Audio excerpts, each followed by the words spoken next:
Hi, my name is Jeff Cody. I'm an insurance and financial advisor, and I would like to ask you a very important question. If what you thought to be true about money turned out not to be true, when would you want to know about it? What if there's information that you don't have that could potentially mean the difference of hundreds of thousands of dollars to you and your family in terms of future savings and income? I'd like for you to look at the baby boomer generation for a moment. They're the wealthiest generation of people who have ever lived, and they're reaching retirement age at a rate of around 10,000 people a day. Of those people retiring today, how many of them do you think will be celebrating the fact that they still have plenty of money in just 5 years?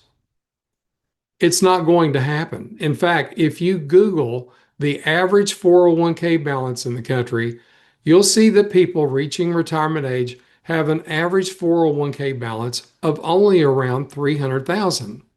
So easy math, if it takes $100,000 a year to live, how long will their money last? So how do you go from the wealthiest people on earth to being in position to running out of money? If so-called traditional financial planning works so well, then why are so many people in line to be broke? Do you think it's possible that maybe something is missing here? The overwhelming fear that everyone has about retiring is what? Running out of money.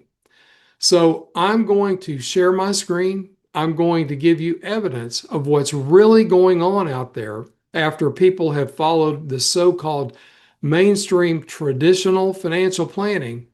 After they've done that for years and years, we're going to see where many people are going to end up. And I'm just going to ask you a simple question.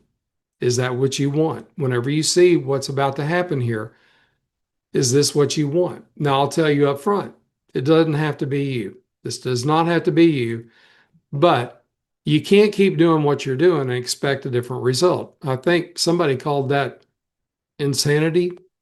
Just joking. I'm going to share my screen. We're going to look at the history of the market. Now, the best 30-year period that the market ever produced was between 1970 and 1999. And you'll see here that the S&P 500, hands down, earned the highest average rate of return. And if you look here on the column, you see one, two, three, four, five bad years out of 30. So 25 good years versus five bad. But after the bad years, the next years were pretty good. So what we're going to do is we're going to copy this column of returns, and we're going to plug this information into one of my calculators that I use every day with my clients. We're going to look at a 30-year period. We're going to make this person's age 67. This is their retirement. We're going to retire them with $1 million, say, one and six zeros. We're going to use the highest average rate of return ever produced, 14.73%. And we're going to retire this person with $100,000 a year to live on. And as a bonus, we're going to tell them that they can retire in a world where there's no investment fees, there's no taxes, and there's no inflation. We're just measuring the spending of the money. So I want you to see this. The mistake that's being made and the sermon that's being preached over and over again for years is that you invest money, you live on the interest, and then when all is said and done, you don't touch the principal, it grows and grows. And then when you pass away, you leave a nice legacy for your beneficiaries. But money does not work on averages. It works on reality. So whenever we plug in what actually happened to the money, I want you to see this. This is how a millionaire goes broke in just a few years. By the 10th, 11th, 12th year, they're far, far into the danger zone of running out of money. Matter of fact, it happens right here the first bad year. How is this possible? Well, even in good years, whenever the rate of return doesn't meet the standard of what's actually needed. Right off the bat, you start dipping into principal. And the more principal you spend, the less interest you earn. And then things snowball out of control. And the next thing you know, you're out of money. I would very much like to help you avoid this scenario. So if this was you, let's just kind of recap for a second. If this was you, this would be the choices that you'd be faced with. And it's not fun, I'll tell you. Number one, you would have to figure out a way how to spend less money. Number two, you would have to figure out a way how to save more money. Right off the bat, that means reducing your lifestyle and downsizing. Number three, chances are you would probably have to work longer than everybody in my business pretty much would be talking about trying to get a higher rate of return. And five, your fifth option would be doing a combination of all these things together. This is what most people today and moving forward are going to be faced with. And it's no fun. This forces you to live in a world based on meeting needs. I would like to help you get set up to where you can live in the land of doing what you want, getting what you want. How do we do that? Well, we do that by a different strategy altogether. I would like to see if I can help you find money that you're losing unknowingly and unnecessarily, and bring that money back to the table and help you save more money and free up cash flow. So let me show you what that looks like. If we could take all of our income and assets and put them inside this circle, basically everything we have would fit into these four basic categories. Number one, we would have to pay taxes. Number two, we would owe money to financial institutions, banks, corporations, so on and so forth.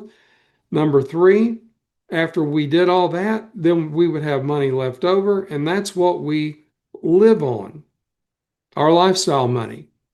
Now, from that, then we try to save money. And if you look at the website for the Federal Reserve out of St. Louis, you'll see that the national savings average is only no more than 4%. Well, if inflation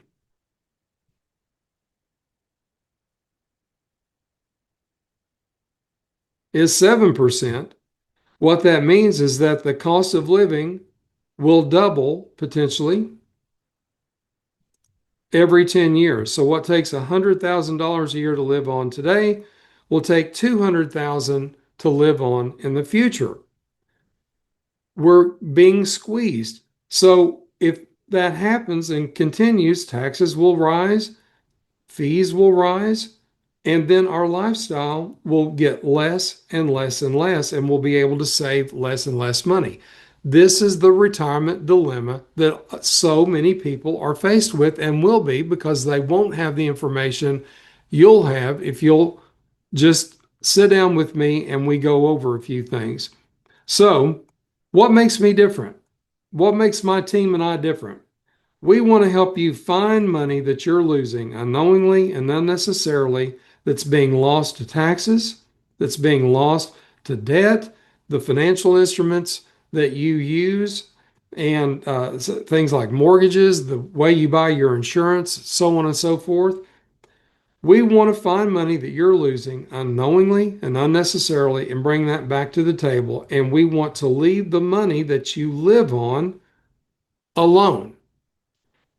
By doing that, we are finding that we can help our clients save between 20 and 30% of their income, not 4%, and give our clients a fighting chance of having the financial life that they want and need in the future.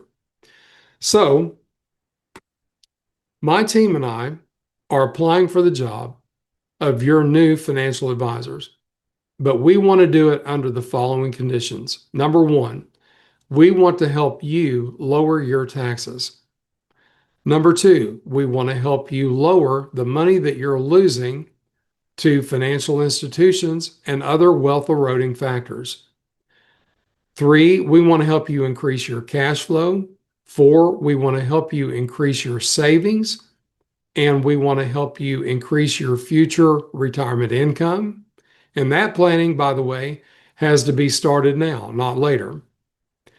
And finally, we want to do all these things for you and more without taking any additional money out of your pocket.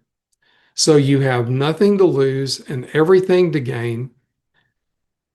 What I'd like to do is just, if we haven't done it already, let's set up just a 10-15 minute phone call. You'll know just in the first couple of minutes whether or not this is for you. It's a process. There's no shortcuts, but it's not painful and it doesn't take too terribly long. 2-3 appointments, we're good to go. But like I said, we're working on the basis of not taking any additional money out of your pocket. We're just looking at maybe rewiring a few things so you can have more. I look forward to talking with you and I look forward to meeting with you. Thanks so much for watching.